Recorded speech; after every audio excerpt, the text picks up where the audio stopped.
Hi, I'm Etta Spencer. Let's go to the UN this year.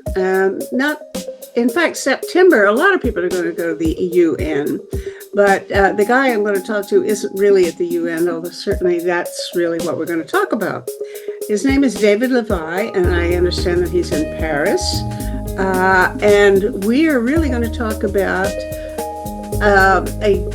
an issue that he works on full time nowadays, and which is just about the most important thing in the world for us to accomplish, in my opinion.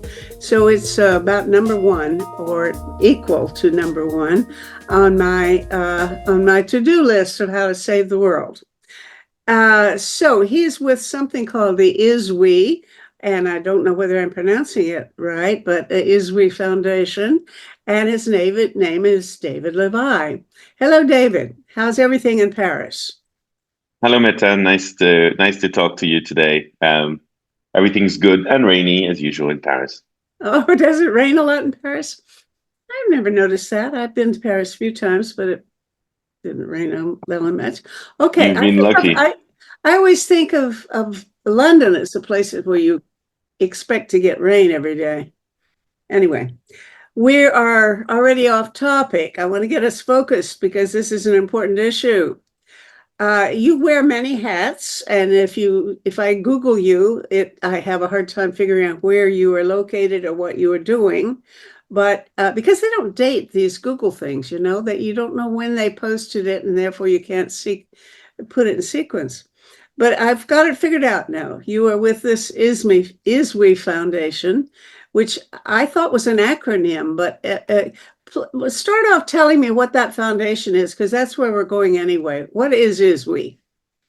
So is we, the name is kind of a fusion to mean I is we, and the idea that the individual and the community need to work together. There's that individuals are nothing without the community, and community is a grouping of individuals that have different interests. And so the objective of the ISWE Foundation, it's a small nonprofit foundation, is misleading, is to really work on people power and working on governance at the local or the multilateral level, which we're going to talk about today, but also people-powered public services, how to basically improve the delivery of public services to really meet the needs of individuals, of the local most concerned people. So it's all about reinforcing, building communities to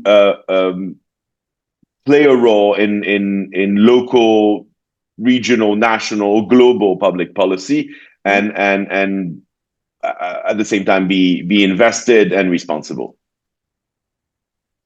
Who could argue with that?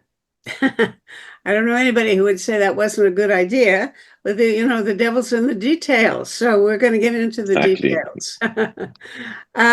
Or maybe the angels are in the details. Anyway, uh, I'm most dazzled by one particular angle that you are, I think, focusing on. For years now, I have been saying that what we need, and I'm not sure we're totally in agreement, but we're certainly aiming in the same direction. What we need, I think, at the UN is to make it into largely an organization of people, not states. It is now run by and is accountable to governments, the many governments of the world, the national governments, and the interests of the governments are not necessarily, and often are not, the interests of their own citizens. So we need to have a body at the United Nations that is actually representative of the world's population. And the way I believe it can be done is by having a global citizens assembly of people who are selected by a process of random selection, sortition, but from a stratified random sample of the world. So we get the same proportion of educated and uneducated or, you know, as in the world, same proportion of old and young and aged, the same proportion of males and females, the same proportion of people who speak various of the main UN languages, etc. Different, same proportion of people in various occupational categories and so on. So, and then to have them meet and deliberate for 6 months or so on the global issues, one at a time, offer their recommendations, and maybe eventually these should be recommended as very, very serious, more than recommended. That should be a major source of world law. All right, I've been arguing for that for years, and everybody kind of laughs at me. But tell me how close I am to what you're trying to do. So you should definitely come on board and join our organization because that's exactly what we're trying to do. Almost you give a better characterization. I don't even think I need to be here. You just could have a conversation with yourself about it because this is exactly it. The failure to address global challenges by states who do not defend the interest of peoples, whether it's their own citizens or the citizens of the world, but defend or protect their own interests, whether they are economic, energetic, resource-based, geostrategic, has led us to this kind of, for some, a moment of despair, where the biggest challenge of our time, which is climate change, planetary boundaries, the loss of biodiversity, the death of the seas and oceans, is leaving us in a state where global multilateral institutions are unable to actually fix it or fix them or fix these challenges in the required time to not get in the red zone. And so that failure is patent, and it's been I think understood widely by a lot of population. But obviously the United Nations is a body that's composed of sovereign member states. It's an intergovernmental body, and so it's unlikely to evolve and change by itself to be able to integrate citizens. So what we're trying to do is to say, now is the time to complement these existing governance infrastructure that we have, the General Assembly, all the structures of the UN, because it's unlikely the UN is going to be reformed anytime soon. When it was established in the late 40s or 46, there was talk that maybe early in the 50s it would be reformed. And as we progressed, as the number of countries grew, we see that there's a lot of there's a gap between what the institutions were established to do and what the world looked like at the time, just past the end of the Second World War, and where we're at today and the challenges we need to tackle. And there's clearly a discrepancy between the ability of the institution or the institutions in plural, to actually tackle these issues. So that's why we're advocating to complement these bodies, not to suppress, not to take down the UN, because that would not be helpful. Global multilateralism until now has also been the main way to, advance common goods and fight common challenges, whether it's global poverty, whether it's diseases, whether it's famine and hunger. There's been enormous progress in the past 80 years, but we're reaching a point where we need to supplement the existing institutions by bodies that are not trying to advance,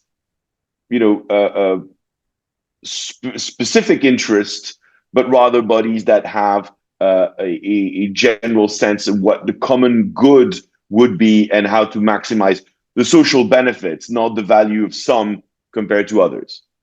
So this year, there is a moment called the Summit of the Future, which is taking place at the UN. It's going to be the legacy summit of the current Secretary General, Antonio Guterres. And the original mandate, if there was any of this meeting, was to propose a revised UN, a UN 2.0, that would be better able to deal with crises or compounding crises, because that's what we face at the time. At the same time, economic crisis, natural ecosystem crisis, poverty crisis, etc., migration crises, and so in order to address them all at the same time, it was said we needed to transform the UN. It's we have an expression in French that says the elephant is giving birth to a mouse. I don't know how that translate. That doesn't Well, translate very well, but you don't need to translate it. It's an obvious meaning, but yeah, okay.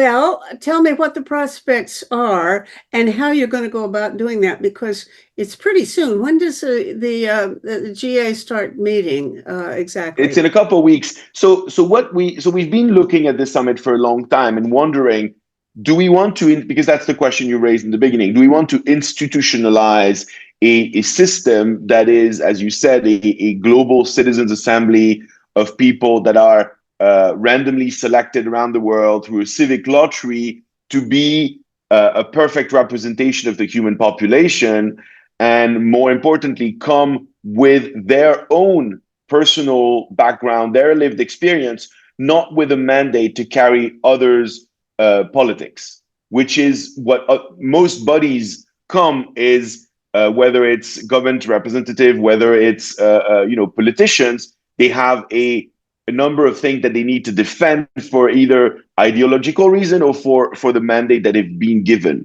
Individual citizens that are randomly selected. Let me give you an example of how that works.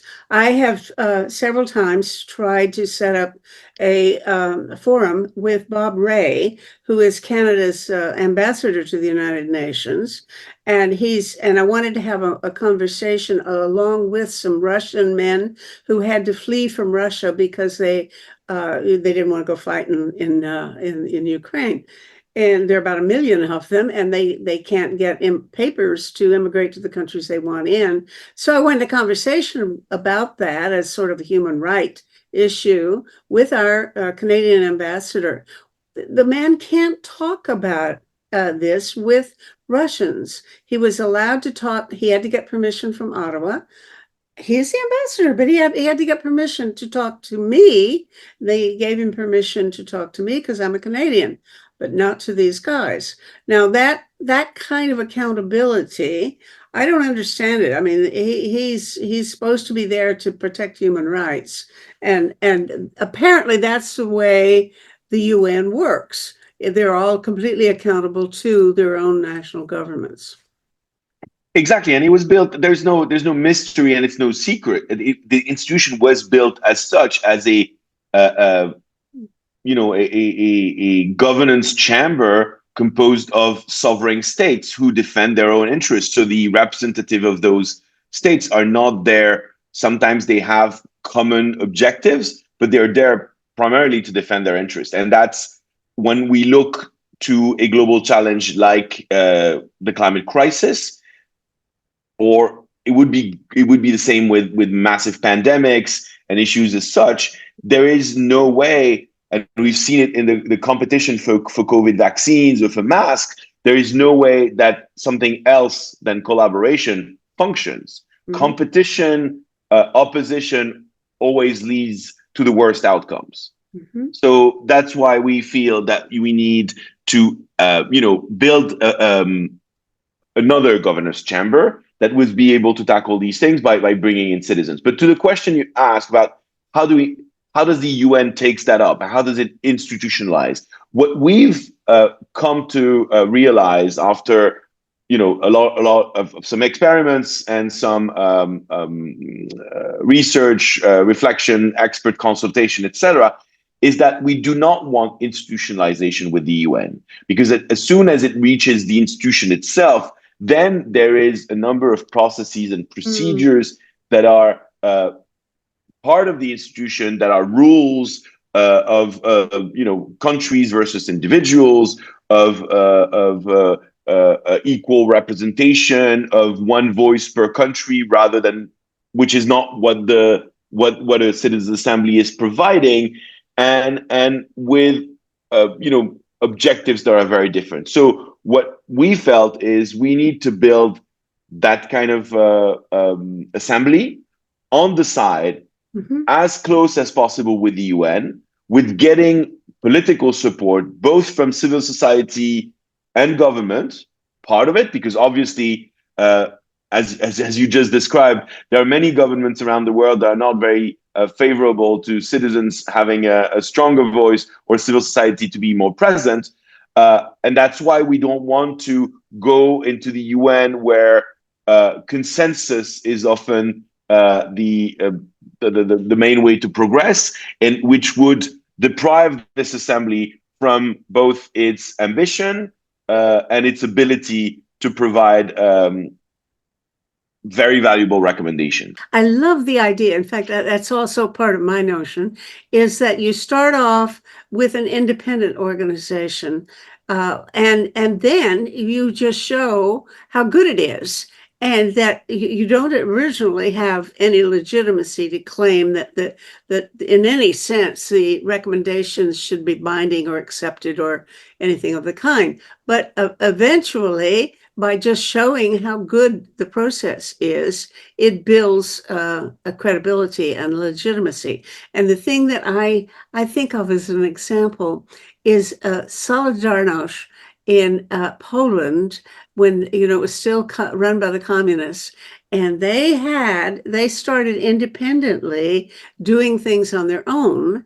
They would run their own institutions, like they had their own university in people's living rooms, and they did all kinds of things, including, for example, they started printing their own stamps, and sometimes the postal workers, if they put stamps on envelopes, the postal workers would accept that as a legitimate postage. So it actually became more legitimate in public opinion than the real government. So eventually, you can't ignore that. And I think that is the only way to go. And so you got it right. Thank you, and you say that very eloquently, much more than I did. But yes, that's what we're trying to do: uh, uh, being independent, building legitimacy, building credibility, and then building pressure that will ultimately go back into the political field, pressure to those politicians that are reluctant to move fast enough, to show them that there is a people's desire to accelerate, to take some sort of action, to do the hard trades-off that often they limit themselves to. They're under pressure from a number of other causes, other lobbies. Okay, so now your original strategy was to go to the Summit of the Future and pitch for this, but that was a pitch to do it through and with the UN. I presume you're still going to go to the Summit of the Future and pitch for something a little different. And how do you plan what's your mechanism for achieving what your goal is now, this slightly altered goal, which recommends independence, but a close connection to the UN? The Summit of the Future, because it's a UN process, is inputs are very limited coming from civil society. It's really governments that write the outcomes and the decision that will be taken there. And we saw that the appetite of governments for deliberative democracy, for adding new institutions, was extremely low, because they're afraid of messing up the UN, but also afraid that deliberative democracy would come and would be a competition with representative democracy, which is not at all. It's a complement. And as you said, the idea of a citizen assembly is not to be prescriptive and to write laws and implement them, but just to be normative, set it out there, set the good standards, set what people expect, and use that as a accountability mechanisms for any type of organization, and create standards that would then progressively elevate both the conversation and the ability to implement policies. Have these citizens assembly come to present their findings at a number of multilateral meetings, get the support from high-level politicians, from civil society leaders, so that at the G20, at the World Bank meetings, at the next UN Assembly General Assembly, and in particular at the next COP, which will be held next year in Brazil, and will be pictured at the COP of the people. We want to make sure that people's perspectives are resonated and are heard. If politicians, governments do not take that into consideration, that will create that will have some consequences. Media will talk about it. Civil society will get in movement. It will be the standards according to which they are judged. Now, If they there's a problem actually there, take Dave. that into account, they will react. There's a problem there. That depends on the public opinion as it stands now, which is not very well informed. The thing about a citizens' assembly is that what comes out of it is a representative public opinion of an informed citizenry after they've done 6 months of deliberation. And that makes all the difference in the world. I think, with any referendum, for example, if you do it, you never know what kind of wisdom or lack of it is going to come out of those decisions. People go in the voting booth, and only then do they, well, now what do I think about this? And they haven't studied up on it. So unless you, in Brazil, is there any procedure by which there's going to be a deliberation in advance that will actually represent global public opinion? So that's exactly what we'll be launching in New York in a few weeks. It's a process with the benediction, the support, endorsement of the government of Brazil, a process to ensure that next year in Belém, when the COP comes, we will have had not only a central core citizens assembly of 300 individuals that have worked deliberated for a number of weeks, but also a network of thousands of local assemblies that are therefore not representative of their own space, but organized by any community. So any person, anyone on earth can organize those, and will provide the support to do. And I'll go back to the training in 1 second, but support to do the planning, the setup, and the running of the assembly, but also to capture what the main findings were in order to do a mapping of citizens around the world. The goal is to connect the very global questions that we're dealing with, the UN is dealing with on a regular basis, but also the very local concern that are people's entry point. Because nobody's thinking about global warming, climate change in terms of, oh, what happens if there's a sudden increase of 2 meters in the ocean, if the ice from Greenland is melting. People think about, what's the restriction for me to use my car and go into the center of the city? What's the quality of the food that I'm eating? What's the health of my parents and grandparents because of pollution in cities? What's the level of fisheries that induces that many people lose their job because there's no fish anymore, etc.? And what's the question of access to water? Do we use water for agriculture or not? To which extent do we need to change our practices? All these questions that are not properly posed, they're not properly engaged with citizens about. What we aim to do is connect them and realize that, that a farmer in Kerala in India is also experiencing similar thinking challenges as a farmer in Iowa, or a farmer in Brazil in Minas Gerais, or actually looking at it with very different approaches and solutions. Bring those visions together, not only to provide new solutions, but also to build a collective vision of a better, healthier, more just, more equitable future. Because the green future seems to brush people off and brush people away. And we can go back to it, but this was one of the learning of the recent EU elections, is seen as more constraints, less, it's not seen as progress. although we're building a Sorry, world that is. I'm sorry. The Green New Deal, is that what you're talking about? Is not seen as progress?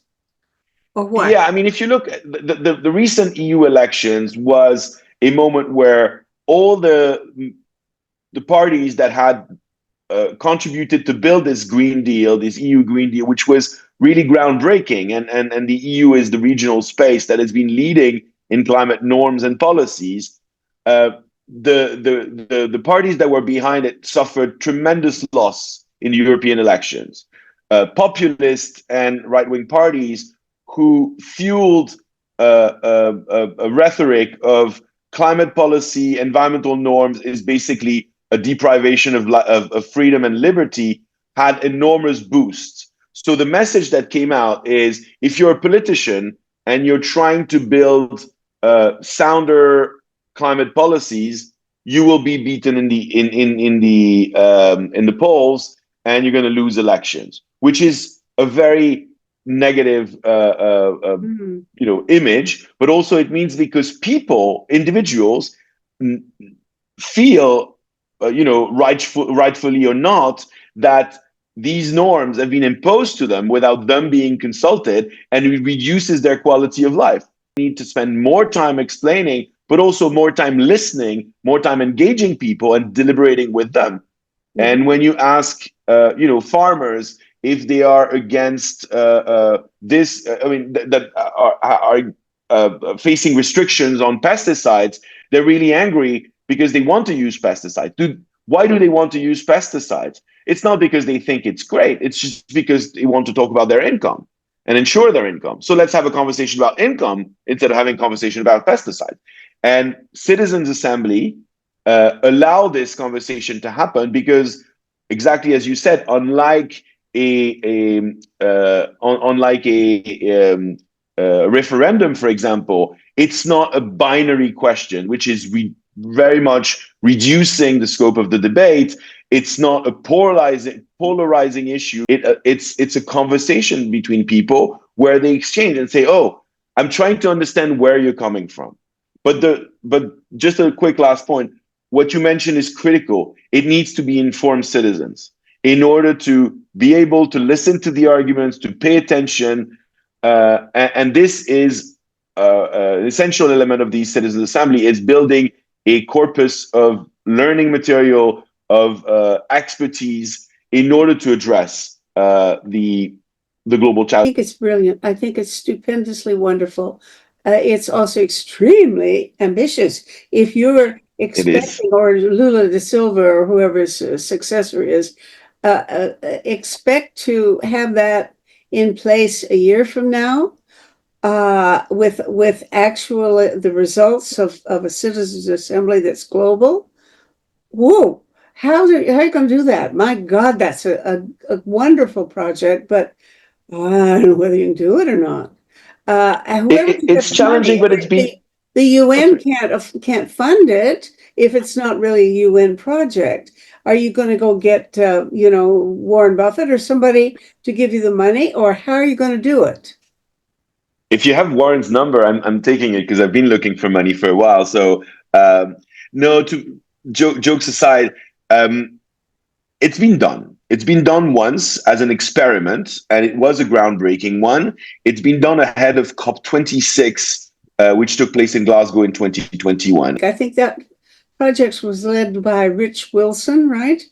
Exactly. He's connected with your organization now. He's leading our organization. Oh, God. Because I was going to ask you to intervene on my behalf. I've been trying to get him to be on my show, and he couldn't get him. So I thought maybe you could do it for me. But if he's going to leave you, well, oh no. I'm sure he would be happy to come into your show and have the conversation with you, because he's always happy to bounce our arguments, and he would be much better placed to talk to you about the methodology, how to build that from the ground up, because that's his expertise in civic movements and democracy. My expertise is really coming from the UN system and how we work with the politics of the UN, how we build advocacy movements, and so we are quite complementary. So I'm sure you'll be happy to come on your show and and talk about it. But so the 2021 experiment proved that it was possible to run a few months of online deliberation with, at the time, it was 100 citizens randomly selected. But it was, exactly as you said in the beginning, a perfect representation with lots of people that did not have a secondary education, with many people that were not aware of the climate crisis or not well aware of the underlying science. The deliberation was done over 68 hours, over 3 months, 68 hours not altogether, obviously. And it was done in 44 different languages, because we don't want English to become the bias, not even an expression, but a way to cancel out a number of people that would not be brought in. And so that first experiment demonstrated that it was possible to do it. The problem, or the limit, was that the influence it had on the COP and the political process was relatively limited. So people heard about it. It was a big thing during the COP. The Secretary General praised it and saying, this is the type of new governance we need to ensure the well-being of future generation, to also think about future generation being taken into consideration. But politicians did not really much react to it. And that's why this time we're kind of inversing the strategy, and we're starting by building a political support coalition with, as I said, civil society leaders, with governmental leaders, with cooperation with cities and local governments, that will, a few of them, that will be champions and will say, we've tested that, we've experienced that in our community. We know the value, we know the power that it can bring, and we know it can activate citizens. It can make better informed decision. It's a much more consensual way of progress that avoids the inherent back and forth that we're seeing, that you're seeing in Canada, that they're seeing in the US even more, which is one step forward, one step back, where as soon as another majority takes over, they want to destroy what has been done because it was not consensual policies. We need to progress fast. So we need to build consensus at every step we take, so we do not have to undo them afterwards. And so this time we're starting with the coalition. This process is going to be launched in New York in 3 weeks. And then we have a year to actually deliver the proper deliberation and report that will then be presented at COP. Okay, now you mentioned the one that the previous one that was the COP one. I think they did 68 hours of deliberation by Zoom or something like that, right? By Yes. Online, not in person. And that brings us to one of the only issues that I've run into that is actually contentious. When I talk to people who are enthusiastic supporters of citizens' assemblies, there's not a unity of opinion about the question of whether or not these online consultations are good enough to do the job. And for example, Hugh, I had a conversation with Hugh Pope, who had fixed his father's wonderful book, edited it and published it and so on. And he takes the position that people need to actually meet in person and go out and have dinner together and get acquainted socially and interpersonally as a way of building the trust that and just familiarity that enables them to function well. And I was saying, I think I do these forums every day on Zoom. I never leave my apartment because I'm old and I don't want to go out anymore, and I have issues about mobility. So I don't go anywhere, but I have the richest social life of my whole 93 years because I'm on the Zoom all the time, and I talk to people like you that I probably wouldn't have had a chance to speak to any other way. So I feel that Zoom can do it. That just giving people occasion to chat informally is a way of accomplishing it and will do the job. So I've recently Well, I haven't heard from him in a couple of weeks, but I joined something called, I think, the World Citizens Assembly, which is, I guess it's a fledgling organization of people who are actually doing consultations, deliberations by Zoom, and weekly at least, and maybe more. They asked me to give a talk at one point, and we all, I joined it. I haven't heard from them lately, but I'm sure that they're still functioning or should be functioning well, because at the bottom, they speak their own language, but there's a translation and it runs concurrently with their speech right at the bottom of the page. And it's pretty good. You'd like it to be a little better, but it's not bad. You can definitely understand what everybody's driving at, especially since you can see their face and you get their expressions at the same time. So I'm convinced that we could have some kind of global parliamentary assembly. It probably wouldn't cost more than a few $1 million to do this choosing the members by sortition. People can sit in their own living rooms in every country in the world and deliberate on whatever, as long as we need to have them deliberate. I think we can start doing that right away, but nobody that I know in the business of running citizens' assemblies has quite agreed with me. So tell me your There's view on that. there's not that many experiment that is worldwide, and I think Citizens Assembly have been deployed for the past 2 decades as a new governance instrument in with a lot of success in many local areas or local issues, and in a very focused manner, which makes bringing citizens together quite easy and obviously a strong value added. Mm-hmm. When you try to branch, I mean, I understand that the reservation that Mr. Pope might have, and it's that, but it's also seeing with a lens of another era. We have to recognize that the digital tools have provided us with ways, whether it's AI and its fast translation, or whether it's Zoom, a way to actually do things at a much, much, much lower cost. So you could say that the benefits, it's a cost benefit analysis. Yes, definitely, there might be more benefits in bringing people together. But can you imagine selecting 100 people around the world, 500 people, bringing them in one location? Which location would that be? How many times do you do that in the year? Do they have to give away their jobs or their families in order to do that? Do you take them in the weekend?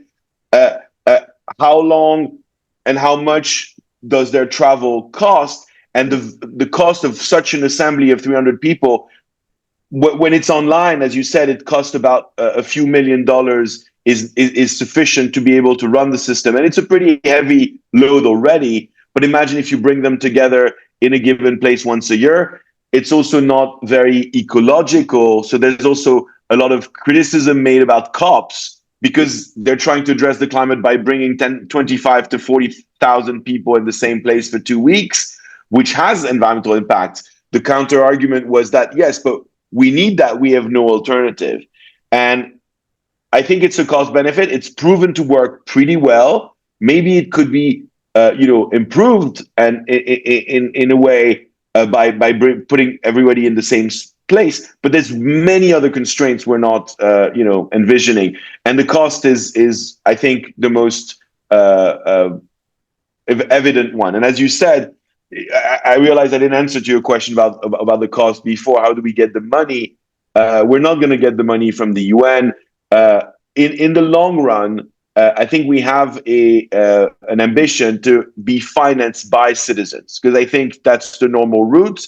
And a few $1 million broken down by hundreds of thousands or millions that are involved in local assemblies would be a few euros and a few dollars. It would not be that much. But before we can get there, we'll have to be supported by a mix between,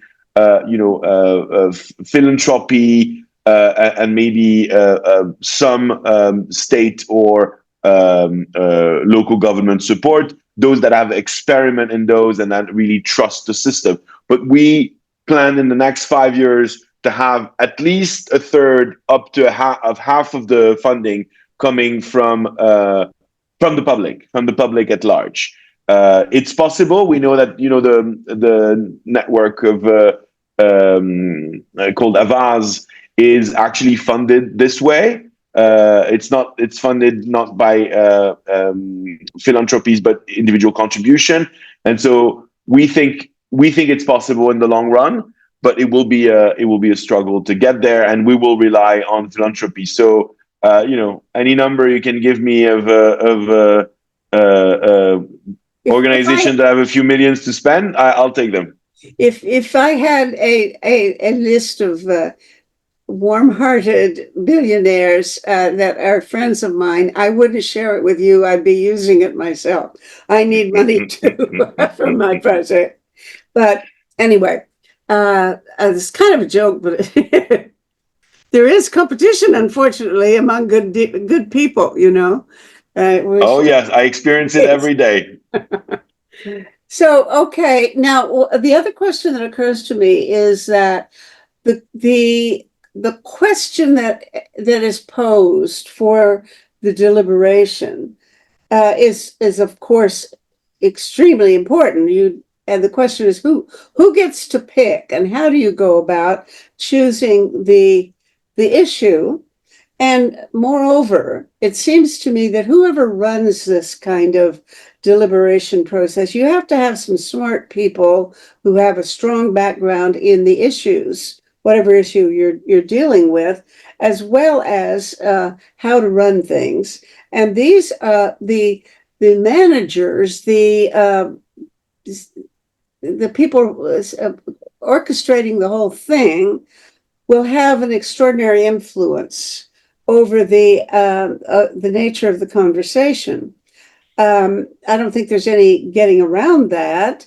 So the question there is, how are you going to do your best to ensure that it is really a response to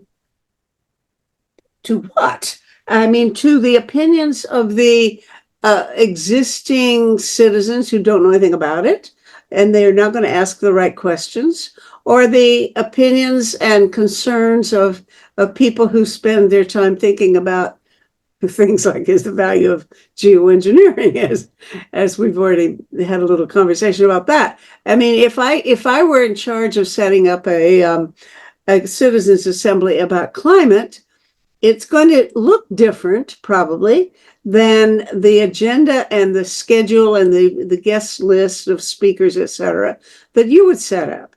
How are you going to get around that problem? So you're asking the most important question, agenda setting and how to make sure that the assembly delivers valuable recommendations that are not likely to be criticized or dismissed as non-relevant. So it is a huge challenge, but the most advanced theory these days considers that the best way for citizens to deliberate is to decide what they want to deliberate on. So it's called meta deliberation, starting by a first round of saying, what's the question you want to ask yourself? I think this is, in the long run, or not even the long run, in the medium run, this is what we want to go towards. And the idea of this citizen assembly would not be a one-shot thing. And it cannot be a one-shot thing. All of those that have been a one-shot thing have somewhat been very limited in their ability to transform the field. So by being a permanent, regular citizen assembly, where obviously you would change the citizens from one season or 1 year to the next, but you could have the option of the one assembly identifying a space that the next assembly would decide to work on, and we could start touching at a variety of topics. The experiment that I mentioned, the Global Assembly for COP26, in 2021, decided to tackle the climate and ecological crisis in a fair manner, which was a very, very wide topic. The problem is, in order to cover that, you need a lot of time, and it's hard to come with tailored, specific proposals that can then be implemented. We this time want to go much deeper, and so break down the question of the climate crisis, the planetary boundaries, biodiversity, in smaller nexuses that can be discussed not independently, but in relation to each other, but sequentially. So we would start with a question. Who is going to pose that first question?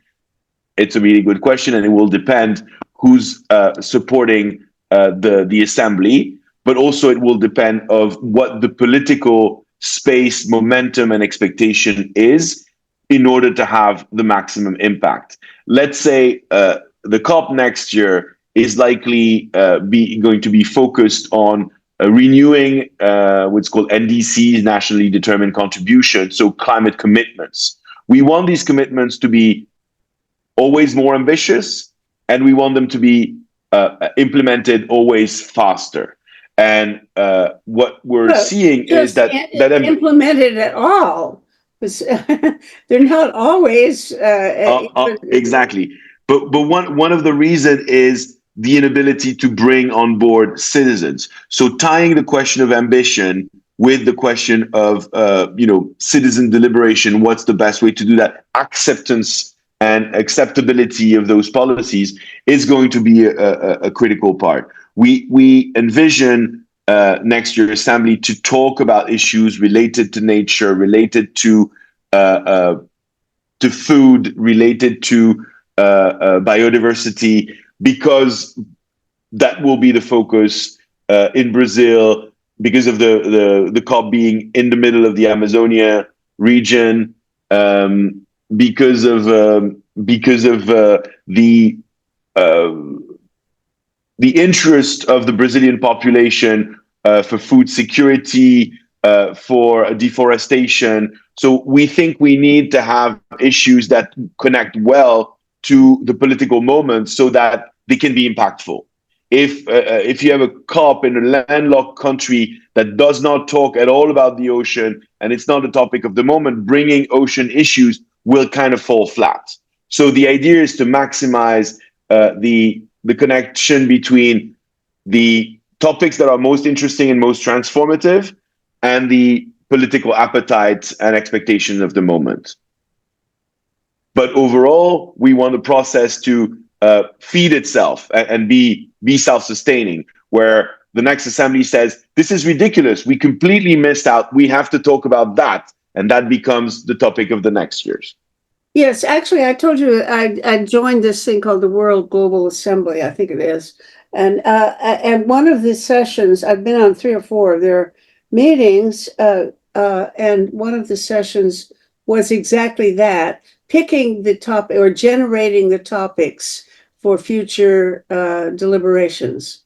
So I put in. I think it's a fantastic idea. I just think where we are, there's 2 ends of the spectrum. You have the one end where we're looking for the perfect way to deliberate, mm-hmm. and what is less intrusive. We're really leaving the space for citizens to decide the maximum of things and not be guided, as you said, towards a specific outcome. And there's also where we are in terms of democratic processes right now, where parliamentarians, where executive bodies see deliberative democracy as a threat, mm-hmm. and are resistant to it. So I think it's going to be, again, a sequence process where we progressively have to demonstrate the value of these bodies, demonstrate how they're able to provide better policy, more informed policy, and more consensual policies, and then that they are become legitimate and trusted, and therefore we can even ask them what question do you think you need to solve. But in a very top-down environment in which we live in right now in all our democracies, it is still a little bit too far, a bridge too far, and hard to grasp. So I think it's a progression that will come. But the last thing I wanted to say about that, I think the credibility will come from the fact that we're working with a large number of academics, especially with a network called GLOCAN, the Global Citizen Assembly Network, which brings academics working on deliberation, deliberative democracy from universities all around the world, from Europe to Australia to Latin America and Africa. And these researchers are some sort of a guarantee. They're there to analyze the process, criticize it in real time, propose adjustment from one phase to the next. They were the ones that did the evaluation. For a year and a half, they did the evaluation of the first Global Assembly for COP26. And they came up with after it was over. Yeah. Well, they looked at all the deliberations online, followed everything, and wrote like a 250-page report with lots of technical papers. These learnings have fueled the design of the next one, and we're working very closely with them for them to be an independent, accountability assessor, just to determine if, to which extent there is power biases, to which extent we're reproducing, dynamics that are structural in our society, and we're not transcending them with the Citizen Assembly. And they're very transparent, honest about that, and that allows to have a sort of work in progress from one iteration of the assembly to the next. It's not going to be exactly the same, and it will be improved based on the findings of the research. And I think that's the most important thing, because we're not going to get to a perfect system from the first go. Right. I'm really glad that you mentioned that organization, because I never heard of it. And it sounds like exactly, something that needed to exist. I'm glad to know. I'd like to be in touch with them. Say the name of the outfit again and how I can contact them, because maybe other people need to look at it too. Yes, it's called GLOCAN, GLOCEN, and I think their website is glocan.org. And it's a research collective of researchers that work in different universities around the world that build this. Stand for, let's see, let me guess, Global Citizens Assembly Network? Good guess. Okay, sounds great. Now, have they attempted, or has anybody attempted to do a systematic appraisal as to, the basic question: do citizens' assemblies really produce better judgments, outcomes than elected assemblies, or than whatever alternative? Do you want a hint? Yes, I want. Yes, they do. I want some proof. I in my heart, just look at our parliaments. Huh? Well, just listen to our parliaments. I can look at it myself and make a judgment, but that's different from having somebody. There's been research, so I don't know that this research has been comparative and saying it's producing a better outcome than if the same issue was treated by the parliament. What they say is that the recommendations are usually more ambitious on the scale of issues to be tackled. They are more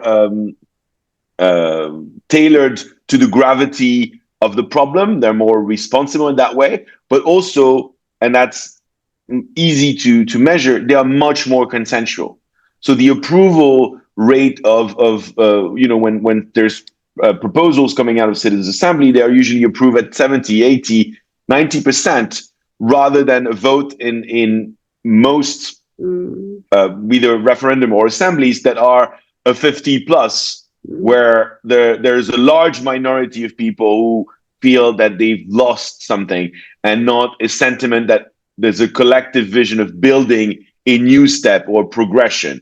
And so I think this is the critical value. But yeah, GLOCAN has been doing that. So again, I'm not a specialist of the civic and democracy innovation space, but there's been extensive study done by this, including by the OECD, who look at the deliberative wave and these new processes, how they came to fruition. But I think what is the most difficult to assess, and has been the most difficult to assess until now, is the ability to actually create new, to transform regulation. Because a lot of these bodies often have been commissioned as an indicative body, where you ask them a question, they come back with proposals, recommendation, but then it is the mandating power which decides to which extent they want to put it in place. In my country, in France, the President Macron did a very ambitious experiment of having 150 people randomly selected to be part of an assembly that worked for more than 6 months on almost every weekend, and produced, and it fascinated the public. Everybody was very interested. It was a very transparent discussion. It fueled the press. It actually increased the educational level of average citizens and press readers about the climate crisis. And the president said, I will take on everything you suggest with no filter. In the end, the reality is that he was faced with political trade-offs and did not take everything with no filter. He had to actually water down some of the norms, take some of the proposal, not take some of the proposals. But what was obvious was that citizens that made this recommendation in kind of a consensual manner were very frustrated. Not only that these proposals were not taken up by the people in power, but also that there was no real mechanism to defend them and to bring them into political space. You cannot ask a randomly selected individual that you already asked to deliberate for hours to suddenly become an advocacy leader, a militant that goes that organized demonstration or goes on TV shows to defend proposals.